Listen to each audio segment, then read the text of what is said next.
सभी स्टूडेंट्स को good morning. देखिए, correct form of the verb की अपन एक वीडियो पहले डाल चुके हैं जिसमें part number first, second, third हमने कर लिया था। अब हम पार्ट नंबर फोर्थ करेंगे, यानी ग्रुप नंबर 4। इसके मैंने आपको बता दिए थे कि ग्रुप जो है हमने 1, 2, 3 के अंदर किया था। पहला जो ग्रुप किया था ग्रुप नंबर फर्स्ट के अंदर हमने काम किया सिंस 4 का, ठीक है। सेकंड के अंदर किसका किया था? इन वाला किया था। In plus past time, future time वगैरह ये दिया हो तो क्या करना है, ये किया था। अगला है जो थर्ड हमने किया था यहाँ, इसके अंदर जो तीसरा रूल था वो बिफोर आफ्टर का किया था कि बिफोर और आफ्टर का यूज़ कैसे करना है। अब हम नंबर 4 पर चलेंगे कि इसका जो नंबर 4 है correct form of the verb का, वो ग्रुप नंबर 4 कंडीशनल का है। तो देखिए कंडीशनल सेंटेंस को किस प्रकार से आपको करना है। नंबर 4 ग्रुप 4, आपको हर ग्रुप को लिखना भी है। जैसे ही मैंने correct form of the verb की पीडीएफ आपको डाली है, उस पीडीएफ को कंप्लीट आपको कॉपी में करने के बाद group number first last page पर सेकंड, थर्ड और फोर्थ पूरे का स्ट्रक्चर लिखना है, ताकि आपको ये भी याद रखने हैं। यहाँ से भी ये जो हमने पीडीएफ भेजी है उसका बिल्कुल सारांश है ये कंप्लीट। तो देखिए ग्रुप नंबर 4 के अंदर क्या करें, हम कंडीशनल को पढ़ रहे हैं। यहाँ पर कंडीशनल जो सेंटेंस होते हैं उनके बारे में पढ़ेंगे। कंडीशनल क्या है कि कंडीशनल सेंटेंस हमारे 3 प्रकार की कंडीशंस होती हैं, लेकिन कंडीशन जब अपन टॉपिक क्लोज आएगा तो मैं वहाँ इसको पूरे को क्लियर करके चलूँगा। फिलहाल यहाँ हम correct form of the verb के अंदर देख रहे हैं कि कैसे रहेंगे। तो देखिए, पहली कंडीशन, दूसरी कंडीशन, तीसरी कंडीशन, तीनों कंडीशनों का एक एक स्ट्रक्चर लिख रहा हूँ मैं, ठीक है। यहाँ सेकेंड, यहाँ थर्ड। देखिए कंडीशन की पहचान ये है कि हमारी जो कंडीशन होती है वो इफ से प्रारंभ होती हैं। आपको ध्यान रखना है कि जो कंडीशनल सेंटेंस है वो इफ से प्रारंभ होते हैं। हमारे लगभग कोर्स में आपके इफ से कंडीशन शुरू होने वाले प्रश्नों को ज़्यादा पूछते हैं। हालांकि वेदर से भी स्टार्ट होती है, अनलेस से भी, अनटिल से भी, व्हेन से भी स्टार्ट होती है, लेकिन आपको ध्यान रखना है इफ़ वाली कंडीशन को अच्छे से।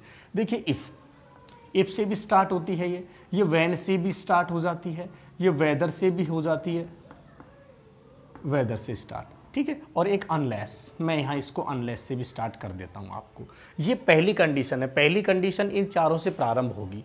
दूसरी कंडीशन आपकी ये सेकंड कंडीशन जो है, ये सेकंड कंडीशन भी आपकी इफ से ही स्टार्ट होगी। तीसरी भी इफ से स्टार्ट होगी। तीनों कंडीशनों का स्ट्रक्चर आपको याद रखना है। तीनों कंडीशनों का स्ट्रक्चर आपको याद रखना है कि इसमें जो है क्या नाम से, एक तो इफ़ क्लोज वाला भाग और एक इफ़ के दूसरा वाला भाग, जिसको अपन क्या नाम से डिपेंडेंट क्लोज और इंडिपेंडेंट क्लोज बोलते हैं, वो है। मैं क्लोज के अंदर आपको इसको पूरा करा के चलूँगा यहाँ। तो इफ़ वाली जो भाग है इसमें यहाँ इफ़ के साथ V1 या V1 में S या ES। मान लीजिए यहाँ पहली कंडीशन है, तो पहली कंडीशन जो होगी उसमें इफ़ के साथ वर्ब की फर्स्ट फॉर्म, अगर अपना प्लूरल सब्जेक्ट है, और अगर सिंगुलर है तो V1 या V1 में ऐसे ES लगा हुआ होगा। ऐसे ही व्हेन के साथ V1 या V1 में S या ES हो, वेदर के साथ V1 या V1 में S या ES हो। एक ही बात है, ये अलग अलग नहीं है। आपको जो इफ़ के साथ लिखना है वही सबके साथ है। अनलेस वाले में भी V1 या V1 में S या ES होगा। ये इस प्रकार से V1 या V1 में S या ES, V1 या V1 में S या ES, V1 या V1 में S या ES, इस प्रकार से ये जो इफ़ वाला क्लोज होगा, इफ़ वाला सेंटेंस होगा, उसमें ये होंगे। दूसरा एक चीज़ है इसमें मेन, आपको मैं बता दूं, मैं आपको यहाँ ग्रुप नंबर जो 4 है इसमें कंडीशन के बारे में कर रहे हैं। तो जो पहली कंडीशन है उसमें एक ध्यान रखना है कि दोनों जो हमारे ये क्या नाम से दोनों भाग हैं, ये फर्स्ट वाला भाग, ये सेकंड, ये फर्स्ट, ये सेकंड, तो इनमें आपको ध्यान रखना है कि अगर कंडीशन पहली होगी तो दोनों तरफ वर्ब की फर्स्ट फॉर्म होगी। अगर कंडीशन सेकंड होगी तो दोनों तरफ वर्ब की सेकंड फॉर्म होगी। अगर कंडीशन वो थर्ड है तो दोनों तरफ जो है वर्ब की कौन सी होगी, थर्ड फॉर्म होगी। देखिए पहली कंडीशन है, फर्स्ट फॉर्म है। अब यहाँ इस तरफ क्या आएगा, विल या शैल। कैन भी आ जाता है और मे भी। ये कैन और मे कब आएगा इसके बारे में हम मॉडल में पढ़ेंगे अच्छे से। जब मैं आपको मॉडल क्लियर कराऊंगा तब हम कैन और मे के बारे में पढ़ेंगे। यहाँ विल और शैल, आई और वी के साथ में शैल, बाकी के साथ में विल का यूज़ करना है, प्लस V1। देखो यहाँ V1 है, यहाँ V1 है, वही सेम कंडीशन यहाँ रहेगी, विल या shall, can oblique may plus V1, यानी कि वर्ब की फर्स्ट फॉर्म। यहाँ भी वही will, shall, can, may plus V1। यहाँ अब यहाँ देखिए अनलेस, अनलेस एक नेगेटिव वर्ड है। अनलेस का मतलब जब तक कि नहीं। तो ध्यान रखना, जैसे आपके मैथ में चलता है कि माइनस माइनस प्लस हो जाता है या इस प्रकार से, तो हमारी इंग्लिश में क्या है कि नेगेटिव नेगेटिव प्लस में पॉजिटिव जवाब आता है। तो यहाँ अनलेस आ गया, यहाँ नेगेटिव है, यहाँ भी सेंटेंस अगर नेगेटिव होगा तो उसका जवाब जो है सकारात्मक होगा। तो यहाँ हमको क्या करना पड़ेगा, वॉन्ट, विल नॉट को हम वॉन्ट लिखते हैं, वॉन्ट लिखेंगे, या शंट, SHANT शंट, या कांट, या मेंट प्लस V1। ये कंडीशन आपको पहली है जिसको ध्यान रखना है। पहला स्ट्रक्चर पूरे से अच्छे से ध्यान रखना है। सेकंड है इफ के साथ में यहाँ वर्ब की सेकंड फॉर्म या वर हो। यहाँ ध्यान रखना, कंडीशन में आपको वर लिखा है, मैंने वाज नहीं लिखा। आपको ध्यान रखना है कंडीशन में चाहे सिंगुलर सब्जेक्ट आए और चाहे प्लूरल सब्जेक्ट आए, दोनों के साथ में आपको वर ही रखना है। ही के साथ भी वर, शी के साथ भी वर, आई के साथ भी वर, यू के साथ भी वर ही रखना है। तो वी सेकेंड हो या फिर वर हो, तो आपको दूसरी तरफ जो सेंटेंस है हमारा, इसमें क्या लिखना है, यहाँ आपका आ जाएगा। जैसे देखो फर्स्ट में फर्स्ट फॉर्म थी, इधर भी फर्स्ट में फर्स्ट फॉर्म है। अब यहाँ देखो सेकंड आ गई तो सेकंड फॉर्म होगी। इजारम की सेकंड फॉर्म वाजवर होती है जिसमें से वर ले लिया, तो अब यहाँ सेकंड हो जाएगी। अच्छा, विल की क्या होगी, वुड। शैल की क्या होगी, शुड। कैन की क्या होगी, कुड। मे की क्या होगी, माइट। इनका यूज़ करना है हमें। प्लस V1, ये V2 नहीं होगी, ये इसको सेकंड फॉर्म मान के चले कि भाई सेकंड हो गई यहाँ से, क्योंकि मॉडल के साथ में हमेशा V1 ही आती है, सेकंड तो अपन को लिखना ही नहीं है। क्लियर। अगला देखिए थर्ड में हेड प्लस V3। अगर कंडीशन तीसरी है तो हेड प्लस V3, यानी देखो पहली में पहली फॉर्म थी, सेकंड में सेकंड, थर्ड में थर्ड आ गई। तो यहाँ क्या करना है हमको, यहाँ इसके साथ में वुड हैव या कुड हैव या शुड हैव या माइट हैव, इन चारों में से कोई भी आप यूज कर सकते हैं। Would have, could have, should have, might have plus V3, ये आपको यूज करना है इनमें। तो ये कंडीशन है हमारी। अब कंडीशन का ग्रुप नंबर जो है 4 था, इसको आपको कंप्लीट लिखना है। इसका स्क्रीनशॉट लीजिए आप।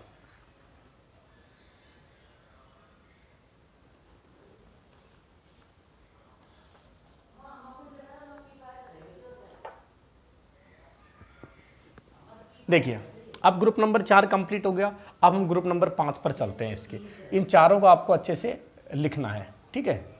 तो देखिए सबके अंदर मैंने आपको फर्स्ट के अंदर 3 रूल कराए, सेकंड के अंदर 3, थर्ड के अंदर 3, फोर्थ के अंदर 3। अब कितने हो गए, 3 चौक 12, यानी 12 रूल हो गए आपके correct form of the verb के। अच्छे से आपको इनको कवर करना है, अच्छे से आपको कॉपी में लिखना है। अब अपन रूल नंबर 5, सॉरी 4 नहीं 5 पर चलेंगे। इसका जो रूल नंबर 5 है उसके बारे में अपन क्लियर करेंगे यहाँ से। तो रूल नंबर 5 को देखिए कि क्या है, इसमें क्या है क्या नहीं है।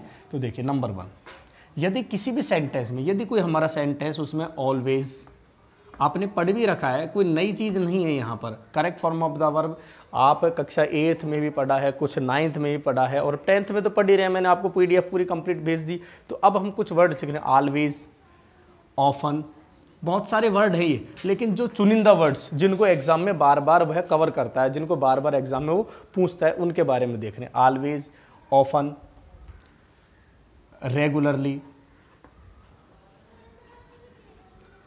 Daily, never. देखो नेवर वर्ड जो है ये पास्ट परफेक्ट में, प्रेजेंट परफेक्ट में भी आता है और प्रेजेंट इंडेफिनेट में भी आता है। अगर आदत के लिए है तो नेवर का यूज़ अधिक बार आपको इसी सेंटेंस से पूछा जाएगा ये, ठीक है। Each, every, each day, every day, day, night, week, month, year इत्यादि, है ना। तो ऑलवेज है, ऑफन है, रेगुलरली है, डेली है, नेवर है, each day, each night, each week, each month, every day, है ना। क्या नाम से, seldom, rarely, hardly, barely, scarcely, generally, बहुत वर्ड है ये। इसके अलावा वंस ए, मैं वंस ए भी लिख देता हूँ यहाँ पर इसी के साथ। वंस ए इसको कंप्लीट लिखना है अपन को, once a day, once a night, once a यानी कि दिन में एक बार, रात में एक बार, सप्ताह में एक बार, महीने में एक बार, इस प्रकार से, या ट्वाइस ए इस प्रकार से भी क्या नाम से, ऑन मंडेज, ऑन संडेज। ये पूरा कंप्लीट वर्ड्स आपको पीडीएफ में भेज रखे हैं, लेकिन मैंने चुनिंदा वर्ड्स लिखे हैं जो एग्जाम में मोस्टली पूछे जाते हैं उनको, ऑलवेज, ऑफन, रेगुलरली, डेली। अगर ये अपने एडवर्ब्स जो हैं सेंटेंस में आएंगे तो आपको क्या करना है, जो वर्ब भरनी है उसका विशेष ध्यान रखें कि वर्ब की फर्स्ट फॉर्म या उसमें एस या ई एस, आपको V1 में एस या ई एस भरना है, ये आपको ध्यान रखना है। ठीक है, V1 या V1 में एस या ई एस आपको भरना है। Correct form of the verb के अंदर V1 या V1 में क्या भरना है, आपको एस या ई एस भरना है। ठीक है, अगर वाक्य सकारात्मक है और अगर नेगेटिव वर्ड है और अगर हमारा वाक्य प्रश्नात्मक है तो डू और डज वर्ब का यूज करना है आपको। ये वर्ड्स आप याद रखें। दूसरा ग्रुप नंबर इसी में, यदि हमारा सेंटेंस है उसमें एगो, यस्टर, लास्ट, प्रीवियस, इनके साथ डे लगा हो, day, night, week, month, year. Ago, yesterday यानी कि पिछले कल का दिन जो बीता हुआ उसके लिए है, यस्टर नाइट पिछली रात, यस्टर वीक पिछला सप्ताह, last day, last night, last week, previous day, previous night, या ancient time, several times, the other day। ये अगर वर्ड्स हैं तो फिर आपको सेंटेंस में क्या भरना है, वर्ब की सेकंड फॉर्म भरना है। अगर सेंटेंस हमारा नेगेटिव हो तो क्या भरना है, आपको डिड भरना है। नेगेटिव हो या फिर क्या नाम से हमारा सेंटेंस प्रश्नात्मक हो तो फिर आपको डिड या V2 भरनी है। ये ग्रुप नंबर इसके 2 हो गए। तीसरा देखिए इसी का, थर्ड, यदि अगर हमारा सेंटेंस है और सेंटेंस के अंदर टुमारो है यानी कि आने वाला कल, या नेक्स्ट, या फॉलोइंग, या इनकमिंग, इसके साथ डे, नाइट, वीक, ये वर्ड्स अगर लगे हों, टुमारो है, next day, next night, next week, next month, next year, ऐसे फॉलोइंग डे आने वाला दिन, following night, week, month, incoming day, night, week वगैरह ये वर्ड्स हों तो हम क्या भरेंगे, इसके अंदर हमको भरना है विल या शैल प्लस V1 का यूज़ करना है। तो ये जो है क्या नाम से एडवर्ब्स हैं जिनको आपको याद रखने हैं। ये प्रेजेंट इंडेफिनेट के हैं, ये पास्ट इंडेफिनेट के हैं और ये हमारे फ्यूचर इंडेफिनेट के एडवर्ब्स हैं। इनको भी आपको बड़े अच्छे से याद रखने होंगे। तो ये ग्रुप नंबर हमारा 5 है। इसके आप स्क्रीनशॉट लें और लिखें इसको।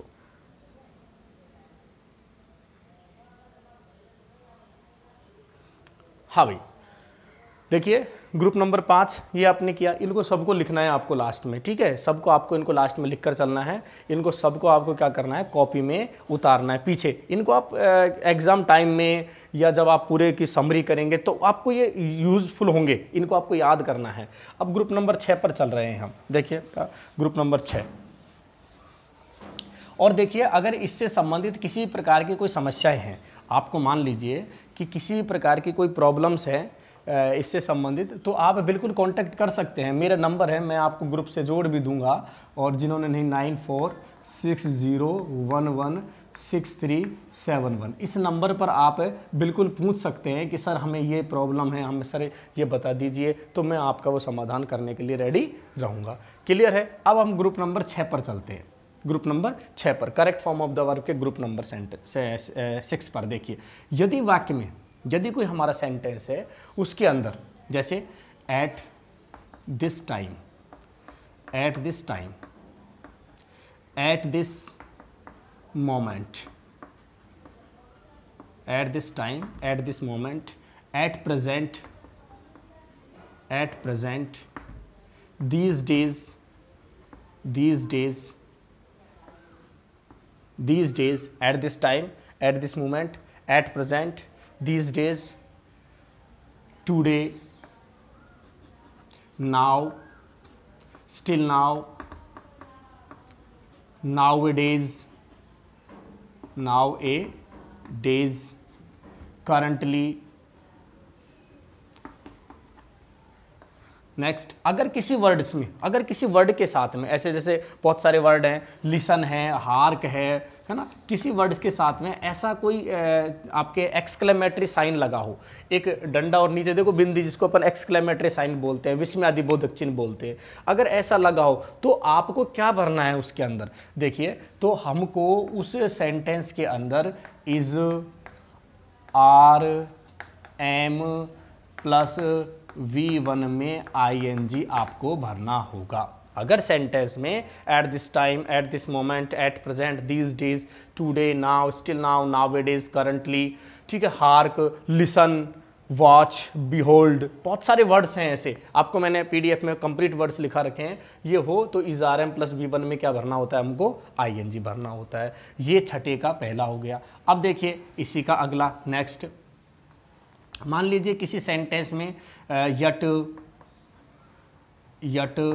जस्ट, सो फार, अब देखिए आपको ध्यान देना है, देखो नाउ वर्ड्स ऊपर वाले में भी आया है, now, still now, nowadays, exam में इन्हीं वर्डों को ज़्यादा पूछता है। अब नाउ वर्ड इसमें भी आएंगे, yet, just, so far, just now, till now, up to now. अब देखिए, अब आप देखिए, just now, till now, up to now, nowadays, till now, now, तो नाउ वर्ड आ रहा है ना, तो कहीं ऐसा ना हो कि नाउ शब्द में ही हम डूब जाएं, आपको अच्छे से याद रखना है, नाउ, स्टिल नाउ, नाउअडेज, है ना, तो ये वर्ड्स आने पर तो इज RM प्लस V1 में ing भरना है। और yet, just, so far, just now, till now, up to now, ठीक है, रिसेंटली, लेटली, नेवर वर्ड भी आता है इसमें, एवर, ये वर्ड्स, अगर ये वर्ड्स दिए हों, नेवर शब्द हमने अभी प्रेजेंट वाले में भी किया था, इसमें भी किया था, उसमें आदत के लिए आता है, इसमें आदत के लिए, जैसे कि मैं जो है कभी चाय पीता ही नहीं हूँ, तो अपन इसमें आदत हो गई कि चाय कभी पीते ही नहीं हम, है ना, तो इस प्रकार से क्या होगा कि आदत है तो उसके लिए अपन को किसका यूज़ करना होगा? इंडेफिनेट का, और अगर आदत नहीं है तो फिर हमको परफेक्ट का यूज़ करना होता है। तो यहाँ देखिए, अगर ये वर्ड्स होंगे तो हम क्या भरेंगे? सिंगुलर के साथ, यानी कि एक वचन के साथ हैज़, बहुवचन के साथ है प्लस वर्ब की कौन सी फॉर्म भरेंगे अपन? थर्ड फॉर्म हमको भरनी है। तो यट, जस्ट, सो फार, टिल नाउ, ये आपको एग्जाम टाइम में याद करने के लिए, ये पूरी समरी निकल कर आ गई सबकी, तो समरी जो निकल के आ गई वो कंप्लीट जो है क्या नाम से हम इसमें लिख रहे हैं। अब देखिए रूल नंबर 3 इसी में आगे, यानी कि ग्रुप नंबर जो छठा चल रहा है अपना, इसमें जो है अपन ये कर रहे हैं। देखिए नंबर 3 इसका, at that time, at that moment, at those days, then. अगर ये वर्ड है सेंटेंस में, at that time, at that moment, those days, then, तो हमको क्या भरना होता है? हम भरेंगे सेंटेंस में सिंगुलर के साथ में वाज और प्लूरल के साथ में वर्ब प्लस वर्ब की फर्स्ट फॉर्म में क्या भरना है? ing भरना है। तो ये आपको अच्छे से याद रखने हैं, ये ग्रुप नंबर 6 के। अब देखिए 6 हो गए, और 6 जो है क्या नाम से, हर ग्रुप के अंदर एक 3 रूल कर रहे हैं अपन, तो 6 दूनी 12, 6 18 रूल हो गए आपके, और बिल्कुल आपको इस तरह से याद करते चलना। अब वहाँ यदि वाक्य में लिखा रखा है, उसका एक शॉर्ट समरी टाइप में मैंने आपको यहाँ पर करवाया, तो इसका स्क्रीनशॉट लीजिए आप।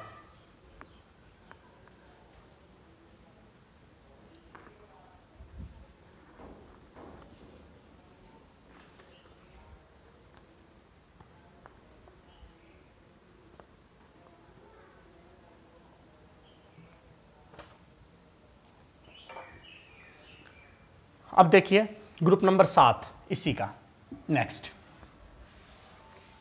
ग्रुप नंबर 7 पर चल रहे हैं हम। अच्छे से इनको लिखना है, सफाई से लिखना है, कॉपी में सारी चीज़ें आपको विशेष तौर से ध्यान रख के चलना है। तो ग्रुप नंबर 7 पर चल रहे हैं। ग्रुप नंबर 7 इंपॉर्टेंट भी है, आपको याद रखना है।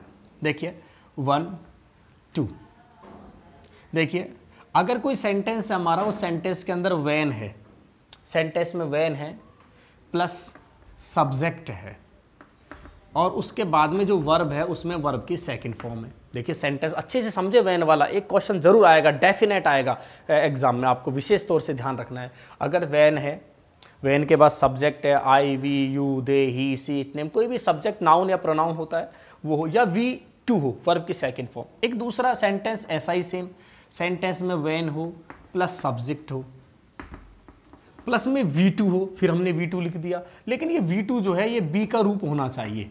बी का रूप का मतलब है इज आर एम की सेकेंड फॉर्म क्या होती है, वाजवर, वो होना चाहिए। मैं सेंटेंस लिखूंगा आपके लिए।